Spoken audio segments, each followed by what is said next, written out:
Olá, queridos irmãos. Eu sou o pastor Marcelo da Primeira Igreja Batista de Mantena e estou aqui hoje para mais uma aula da nossa preciosa Escola Bíblica Dominical. Como você bem sabe, tenho falado exaustivamente, nós estamos usando a revista Práticas Bíblicas, preparada pela Convenção Batista Mineira para abençoar as nossas vidas. A lição de hoje é a lição de número 22, que está registrada nesta revista entre as páginas 103 e 106. O tema de hoje é beneficência e adoração.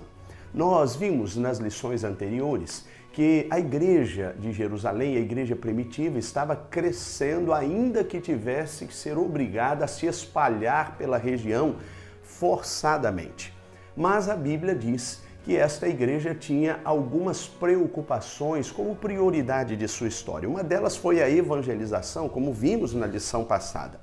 Mas hoje vamos pensar em pelo menos mais duas preocupações que esta igreja tinha no coração: a beneficência, que tem a ver com as boas obras, e a adoração, que tem a ver com a prerrogativa de exaltar o nome de Deus. Eu queria, para tanto, ler dois textos que foram sugeridos pelo autor da nossa revista, da nossa lição, e o primeiro deles está indicado no livro de Atos, capítulo 9. Eu quero ler a partir do versículo 36 até o versículo de número 43. E a palavra de Deus nos diz assim: havia em Jope uma discípula chamada Tabita, que traduzida quer dizer Dorcas. Ela fazia muitas boas obras e dava esmolas. Aconteceu naqueles dias que ela adoeceu e morreu. E tendo levado o corpo, colocaram-na num quarto na parte superior da casa. Como Lida era perto de Jope, quando os discípulos souberam que Pedro estava ali, enviaram-lhe 2 homens pedindo-lhe: não te demores em vir até nós. Pedro levantou-se e foi com eles. Quando chegou, levaram-no ao quarto de cima, e todas as viúvas o cercaram, chorando e mostrando-lhe as roupas e vestidos que Dorcas fizera enquanto estava com elas. Depois de fazer sair a todos, Pedro pôs-se de joelhos e orou. E voltando-se para o corpo, disse: Tabita, levanta-te. Ela abriu os olhos e, vendo Pedro, sentou-se. Ele lhe deu a mão, levantou-a e, chamando os santos e as viúvas, apresentou-a viva. Esse acontecimento se tornou conhecido em toda Jope e muitos creram no Senhor. Pedro ficou muitos dias em Jope, na casa de um curtidor de peles chamado Simão. Ainda vamos ler a passagem bíblica que se encontra no livro de Atos, no capítulo 16. Porém, agora nós vamos ler alguns versículos apenas. Quero ler apenas os versículos 25 e 26 que nos dizem assim: por volta de meia-noite, Paulo e Silas, que estavam presos, oravam e cantavam hinos a Deus enquanto os presos os escutavam. De repente, houve um terremoto tão intenso que os alicerces do cárcere foram abalados e logo todas as portas se abriram e as correntes de todos se soltaram. Que Deus nos abençoe na leitura da sua palavra. Quando nós pensamos nesta caminhada com Deus, uma caminhada que tem a ver com algumas preocupações, como já disse há pouco, em especial no objeto do nosso estudo neste dia, a beneficência e a adoração, nós pensamos num pensamento que tem a ver com a vontade de Deus. E aí eu me lembro de um texto, que é exatamente o texto de Colossenses capítulo 3, mais especificamente o versículo de número 2. E eu quero ler esta passagem que nos diz assim: pensai nas coisas de cima, não nas que são da terra. Uma expressão que faz muito sentido quando nós pensamos nas preocupações que devemos ter em relação à vida cristã, é a expressão pensamento religioso. Este pensamento religioso tem a ver com a expressão grega dianoia, que significa o pensamento espiritual que corresponde à vontade do Senhor. Este deve ser o conceito da igreja contemporânea, porque nos dias contemporâneos nós temos muitas ações pelas quais devemos trabalhar. Ações que inclusive estão relacionadas à beneficência e estão relacionadas à adoração. Este pensamento religioso não é propriamente um pensamento que tenha o conceito de seguir rituais que maquinalmente as pessoas aprendem, mas significa fazer exatamente como Deus faria. É um pensamento que tem o reino de Deus como estabelecimento de ordem. E eu e você não podemos jamais nos esquivar desta responsabilidade. O pensamento religioso, isto é, o pensamento que vem de Deus, precisa reinar em nosso coração. Este pensamento que nos leva a olhar para as coisas lá de cima e não para as coisas que são terrenas e que se perdem e que se corroem e se corrompem. Eu e você precisamos ter esse entendimento. Já visto os textos que já lemos, nós já podemos perceber que este era o compromisso daquela igreja primitiva. A despeito de estar vivendo problemas terríveis, a despeito de estar vivendo, como vimos na semana passada, perseguições, a Bíblia diz que esta igreja não se esquivava de suas responsabilidades. Pelo contrário, ela tinha o conceito de viver como Deus esperava que ela vivesse. Esse pensamento, esta dianoia, este pensamento religioso, este pensamento que tem a ver com comprometimento no reino e do reino. Eu e você não podemos perder isso de vista. Então esta lição está dividida em 2 tópicos e nós vamos já, sem mais delongas, investir no primeiro tópico desta lição, que é exatamente um povo que acolhe. Quando nós pensamos religiosamente espiritual ou espiritualmente, nós precisamos ter o entendimento de que a igreja precisa ser lugar de acolhimento. Você percebeu aquele primeiro texto que lemos há pouco? Um texto que falava sobre a vida de Dorcas. Uma mulher que verdadeiramente pensava como Deus esperava que ela pensasse. Uma mulher que tinha o compromisso de fazer a vontade do Senhor como Deus esperava que ela fizesse. E eu e você precisamos fazer a vontade de Deus exatamente assim. Por falar em pensar religiosamente como Deus espera que eu e você pensemos, me vem à mente um texto, o texto de Tiago, e eu quero lê-lo para você. O texto está no capítulo de número 2 deste livro de Tiago, e a partir do versículo 14, a palavra de Deus nos diz assim: Meus irmãos, que vantagem há se alguém disser que tem fé e não tiver obras? Essa fé poderá salvá-lo? De maneira alguma. Se um irmão ou uma irmã estiverem necessitados de roupas e do alimento de cada dia, e algum de vós lhes disser, ide em paz, aquecei-vos e saciai-vos, e não lhes derdes as coisas necessárias para o corpo, que vantagem há nisso? Assim também, a fé por si mesma é morta, se não tiver obras.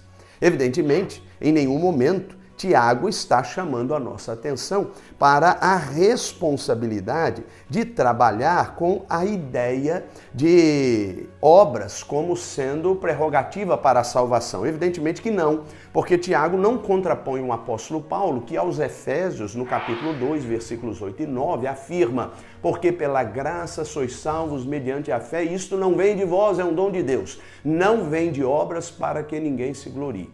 Na verdade, o que Tiago estava dizendo, e repito, sem qualquer contraposição ao apóstolo Paulo, era que as obras, elas definem a fé que eu e você dizemos ter. Se nós temos fé e cremos no verdadeiro Senhor Jesus Cristo, não podemos de maneira alguma abrir mão do compromisso de fazer o que Ele espera que nós façamos, de agir como Ele agiria em nosso lugar. Este pensamento, esta dianoia precisa reinar em nosso comportamento, em nossa história de vida. Eu e você não podemos ser indiferentes ao sofrimento das pessoas que estão ao nosso redor. Precisamos trabalhar categoricamente para fazer beneficência, isto é, uma ação social que seja efetiva, que tenha o poder de transformar a realidade das pessoas. Vale inclusive ressaltar que você sequer pode pregar um evangelho a alguém que está morrendo de fome. Esta pessoa, do ponto de vista físico, estará comprometida neurologicamente, ela não terá qualquer condição de absorver este ensinamento. Você estará dando uma palavra aos ventos. Você precisa primeiro alimentar esta pessoa para depois dar a esta pessoa um alimento espiritual, porque esta pessoa precisa conhecer o Evangelho através das boas ações. E é isso que Tiago estava dizendo. Nós não podemos simplesmente despedir as pessoas e dizer, olha, vão lá e resolvam seus problemas sozinhas. Nós somos uma igreja. E é interessante que o apóstolo Paulo aos Gálatas nos chama a atenção a esse respeito. E eu gosto desta expressão que está indicada no capítulo 6 de Gálatas, mais especificamente o versículo de número 10. Aqui o apóstolo Paulo diz assim: assim, enquanto temos oportunidade, façamos o bem a todos, principalmente aos da família da fé. Aqui duas expressões que merecem a nossa atenção. A expressão família, que é a expressão que vem do grego oikos. Esta expressão oikos significa família própria, aquilo que é da minha intimidade. Mas há uma outra expressão aqui, a expressão fé. E essa expressão é a expressão grega pistis, que significa crença, confiança. Sabe o que esse texto está dizendo? Aqueles que pensam como nós precisam ser alvo do nosso amor. Mas é interessante que o apóstolo Paulo amplia esse conceito. Primeiramente, eu devo naturalmente cuidar dos domésticos da fé. Devo priorizar aqueles que já se converteram ao Evangelho de Jesus Cristo? Sim, e que são necessitados. Mas vale fazer uma ressalva. O apóstolo Paulo não restringe esse atendimento, essa ação social apenas aos domésticos da fé. Pelo contrário, é preciso que nós ampliemos esta ação. E ele diz nesse texto que nós precisamos abençoar a todos, fazer o bem a todos. A Igreja de Cristo, ela se identifica com a beneficência, isto é, com a ação social, porque a fé sem obras é morta. Não se esqueça dessas verdades. Eu queria seguir para o nosso segundo tópico da lição, também tão precioso quanto que merece o nosso investimento. Um povo que adora. A Igreja de Cristo, a igreja que faz beneficência, a igreja que de uma forma específica trabalha para abençoar, é uma igreja que tem responsabilidade de adorar. Eu gosto muito da passagem de Romanos no capítulo 12. Esse texto foi escrito pelo apóstolo Paulo, à igreja de Roma, e há aqui pelo menos 2 versículos que eu gostaria de destacar, os versículos 1 e 2. Mas naturalmente vou investir mais no versículo de número 1, mas quero lê-los para que você os tenha gravado na mente. Romanos 12, versículos 1 e 2. Portanto, irmãos, exorto-vos pelas compaixões de Deus, que apresenteis o vosso corpo como sacrifício vivo, santo e agradável a Deus, que é o vosso culto racional. E não vos conformeis com este século, mas transformai-vos pela renovação do vosso entendimento, para que experimenteis qual seja a boa, agradável e perfeita vontade de Deus. Paulo toca aqui em aspectos fundamentais da existência da Igreja do Senhor Jesus, portanto, da nossa própria existência. Eu gostaria de tirar aqui pelo menos 3 palavras no primeiro versículo que merecem a nossa atenção. A primeira delas é quando Paulo diz que nós devemos nos apresentar. E esta expressão, apresenteis, é a expressão grega parastesai, que significa se despir de si mesmo e se apresentar reverentemente ao Senhor. De toda e qualquer vaidade, se despir de toda e qualquer vaidade, se humilhar na presença de Deus, se apresentar ao Senhor como alguém que é literalmente dependente deste Deus, de alguém que precisa deste Deus. Gosto de uma expressão que eu ouvi há muitos anos atrás, proferida por um professor do seminário à época, quando eu era seminarista, do Seminário do Sul, lá no Rio de Janeiro, o pastor Vander, que é pastor da Primeira Igreja Batista do Recreio. Ele dizia que quando nós pensamos em adoração, podemos de maneira análoga pensar no sangue que corre em nossas veias. E ele dizia o seguinte: assim como nós precisamos do sangue que corre em nossas veias, precisamos da adoração. A adoração nos mantém vivos, a adoração nos mantém prontos na presença de Deus para viver e receber tudo aquilo que Ele tem para dispensar à nossa existência, à sua glória. E é bom que você não perca isso de vista, porque Deus não precisa da nossa adoração, embora se agrade da nossa adoração, mas nós precisamos adorá-lo. Então essa expressão parastesai, essa expressão se apresente, é uma expressão que não pode fugir da sua mente. Nós não podemos vir à igreja apenas para receber, nós precisamos vir à igreja para nos apresentar ao Senhor. Você quando ora em casa, quando canta, você quando lê a palavra, não tem que apenas consumir o Evangelho, você precisa se entregar ao Evangelho. Eu gosto dessa expressão. Parastesai, a expressão entrega, de alguém que se humilha porque depende do poder de Deus. Mas há uma segunda palavra que eu gosto aqui. E na verdade, eu vou lê-la em conjunto. Então são duas palavras na verdade. A expressão culto racional. Essas duas palavrinhas que formam duas expressões fantásticas no grego. Estas duas expressões são logikein, que significa racional, razoável, aquilo que é equilibrado, e refletido, aquilo que vem da reflexão, da avaliação, uma competência da faculdade mental, mas a expressão latrein.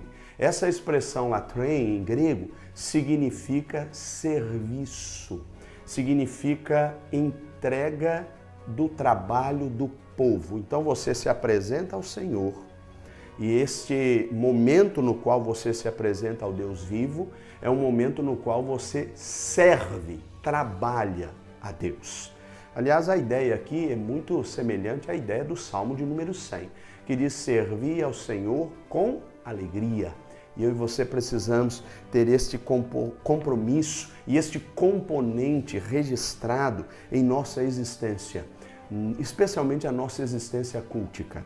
Há uma expressão que foi pensada por um filósofo chamado Kierkegaard, e ele faz uma comparação quando pensa a adoração, ele faz uma comparação entre um espetáculo de teatro e a nossa existência cultica. E é interessante que ele vai de maneira análoga fazendo comparações sobre o que acontece num culto contemporâneo, num culto coletivo, melhor dizendo, a expressão nem seria contemporâneo, mas coletivo, em que a igreja se reúne para adorar a Deus. E Kierkegaard diz que, semelhantemente ao que acontece no espetáculo de teatro, nós precisamos tomar alguns cuidados, porque existem papéis que estão sendo exercidos ali. No teatro, pense num teatro, você tem, por exemplo, a plateia. E esta plateia se assenta e esta plateia consome o espetáculo. Segundo Kierkegaard, para eu e você pensarmos num culto que realmente seja bíblico, eu e você precisamos partir do pressuposto de que a plateia não somos nós, é o nosso Deus. A despeito do plenário ser preenchido por mim e por você, quando lá nos assentamos, ou quando lá nos levantamos, ou quando lá levantamos as mãos, fechamos os olhos e abrimos a boca para cantar, ou mesmo para orar. Nós precisamos nos lembrar que quem vai ao culto e se assenta no plenário não é plateia. Neste caso, a plateia é o próprio Deus. E Kierkegaard continua o seu pensamento, o seu arrazoado, e ele faz mais uma comparação. Ele diz, num espetáculo de teatro existem os atores. E esses atores muitas vezes são confundidos na igreja como aqueles que promovem o entretenimento. E eu e você não podemos cair nessa esparrela, porque culto não é entretenimento. Como vimos ali pelo apóstolo Paulo, culto é momento de reflexão para que decisões importantes sejam tomadas e para que o nosso Deus seja exaltado. Então o pastor não é animador de auditório, ele não é necessariamente um ator que está ali promovendo um espetáculo, os músicos não são, seja do ministério de louvor, seja do canto coral. Nós precisamos nos lembrar de que, a exemplo do espetáculo de teatro, nós precisamos ser como aqueles que são os contra-regras. Quem são os contra-regras no espetáculo de teatro? Aqueles que ficam nos bastidores e que dão suporte para o espetáculo acontecer. Sabe, na verdade, quem são os atores? Os atores somos todos nós. Eu, você, pastor, coro, ministro de música, educador religioso e todos os participantes. Todos nós fazemos o espetáculo acontecer. Não para nós, porque não somos plateia, mas para o Deus vivo. Este sim, aquele que se constitui como Deus que recebe a minha e a sua adoração. Ele é a verdadeira plateia. Então tome muito cuidado. Nós estamos vivendo um tempo em que a igreja deixou de fazer beneficência, porque a igreja fechou-se em si mesma. Ela virou apenas uma agência de diversão e entretenimento. Não foi para isso que fomos plantados nesta terra e não é para isso que fomos chamados. Como vimos a igreja primitiva, nós precisamos fazer diferença. Se lembra do primeiro texto lido? A história de Dorcas. As viúvas choravam, porque Dorcas era relevante como serva de Deus na vida daquelas mulheres. Ela fazia vestidos, ela alimentava aquele povo, inclusive do ponto de vista espiritual. Daí a preocupação de Pedro em orar pedindo a sua ressurreição, porque Dorcas era relevante e a igreja de hoje precisa ser relevante na vida desta comunidade na qual está inserida. Nós precisamos fazer isso a partir dos domésticos da fé. Por que Paulo nos ensina isso? Porque se nós não conseguirmos abençoar nem mesmo os domésticos da fé, como é que vamos abençoar aqueles que estão lá de fora? Lembrando do que Tiago também nos ensinou, a fé sem obras é morta. Mas o mais importante de tudo, nós precisamos ser uma igreja que adora ao Senhor, que sabe exatamente qual é o seu papel na adoração. Como o sangue que corre em nossas veias, eu e você precisamos fazer da adoração aquilo que nos torna vivos e operosos neste mundo sem esperança. Que Deus abençoe a sua trajetória e que Deus nos abençoe enquanto igreja, para sermos uma igreja que beneficia as pessoas e uma igreja que adora o seu Senhor, o Deus Todo-Poderoso. Amém? Muito obrigado pela sua atenção e até o nosso próximo encontro virtual, quando eu e você estaremos mais uma vez estudando a poderosa Palavra de Deus.